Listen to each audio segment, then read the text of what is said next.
ഇന്ന് നമുക്ക് drop beads use ചെയ്തിട്ട് ഒരു ഹെയർ ബാൻഡ് എങ്ങനെ ചെയ്യാമെന്ന് കാണാം. ആദ്യം ഞാനിത് ഒരു ഗോൾഡൻ ബേസ് എടുത്തതിന് ശേഷം ആ ഹെയർ ബാൻഡിൻ്റെ സെൻറ്ററിലോട്ടൊന്ന് ഒട്ടിച്ചു കൊടുക്കുന്നുണ്ട്. എന്നിട്ട് 5 മിനിറ്റ്സ് ഒന്ന് ഉണങ്ങാനായിട്ട് വെയിറ്റ് ചെയ്യണം. ഇനി ആ ബേസിലൊന്ന് നമുക്ക് ഗം അപ്ലൈ ചെയ്ത് കൊടുക്കാം. ഗമ്മ് കുറച്ച് കൂടുതലായിട്ട് തന്നെ അപ്ലൈ ചെയ്ത് കൊടുക്കണം കേട്ടോ. എന്നിട്ട് അത് ശകലം ഒന്ന് ഉണങ്ങാനായിട്ട് വെയിറ്റ് ചെയ്യണം. ഉടനെ തന്നെ നിങ്ങൾ പേസ്റ്റ് ചെയ്ത് കൊടുത്താൽ ആ ബീഡ്സ് ഒക്കെ ഒന്ന് കൊഴിഞ്ഞു പോകും.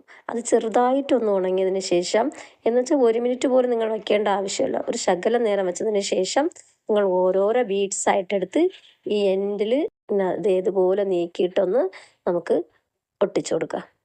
ആദ്യം നമുക്ക് ഈ ബേസിലൊന്ന് ഒട്ടിച്ചതിന് ശേഷം വേണമെങ്കിൽ നിങ്ങൾക്ക് ഈ ഹെയർ ബാൻഡിൽ ഒട്ടിച്ച് കൊടുക്കാവുന്നതാണ്.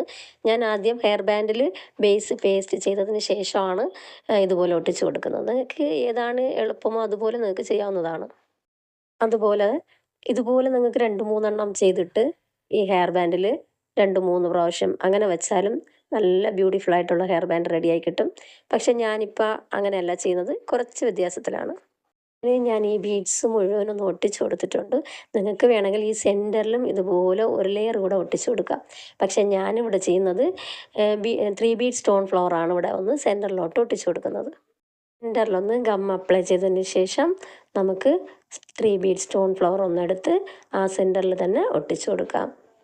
എന്നിട്ട് ആ ബോയുടെ 2 സൈഡും വീണ്ടും നമുക്ക് ഗം അപ്ലൈ ചെയ്ത് കൊടുക്കാം. നമുക്ക് കുറച്ച് ദൂരം മതി, അങ്ങ് താഴെ അറ്റം വരെ ചെയ്യേണ്ട ആവശ്യമില്ല. എന്നിട്ട് ഇതുപോലെ ബീഡ്സ് എടുത്ത് ആദ്യം അതിൻ്റെ സെൻറ്ററിൽ അങ്ങനെ 2 എണ്ണം ഇതുപോലെ ഒന്ന് ഒട്ടിച്ചു കൊടുക്കണം. എന്നിട്ട് ആ 2 ബീഡ്സിൻ്റെയും ഇടയിലായിട്ട് ഒന്നങ്ങ് നേർക്കാണ് ഞാൻ ഒട്ടിച്ചു കൊടുക്കുന്നത്. വീണ്ടും നമുക്കതുപോലെ 2 എണ്ണം ഒട്ടിച്ചു കൊടുക്കാം. എന്നിട്ട് അതിൻ്റെ സെൻറ്ററിൽ ഇതുപോലെ ഒന്ന് നേർക്ക് ഒട്ടിച്ചു കൊടുക്കാം. ഇത്രയാണ് ഞാനിവിടെ ചെയ്യുന്നത്. അതോടെ ഞാൻ സ്റ്റോപ്പ് ചെയ്യുന്നുണ്ട്. ഇതുപോലെ തന്നെ നെക്സ്റ്റ് സൈഡ് നമുക്ക് ഒട്ടിച്ചു കൊടുക്കാം. അങ്ങനെ ബ്യൂട്ടിഫുൾ ആയിട്ടുള്ള ഒരു ഹെയർ ബാൻഡ് നമുക്ക് റെഡിയായി കിട്ടിയിട്ടുണ്ട്. ഇതുപോലെ തന്നെ സെൻറ്റർ ക്ലിപ്പും ചെയ്ത് കൊടുക്കാം. എന്നിട്ട് അലിഗേറ്റർ ക്ലിപ്പും നമുക്ക് സെൻറ്ററിൽ ചെയ്ത ആ ബേസ് വെച്ച് യൂസ് ചെയ്തിട്ട് മാത്രം ചെയ്തിട്ട് അലിഗേറ്റർ ക്ലിപ്പിലും പേസ്റ്റ് ചെയ്ത് കൊടുക്കാം. ഇഷ്ടപ്പെട്ടാലൊന്ന് ലൈക്ക് ചെയ്യണേ. അതുപോലെ തന്നെ ഇതുപോലത്തെ മെറ്റീരിയൽസ് ആവശ്യമുള്ളവരും കമൻറ്റ് ചെയ്തോളൂ.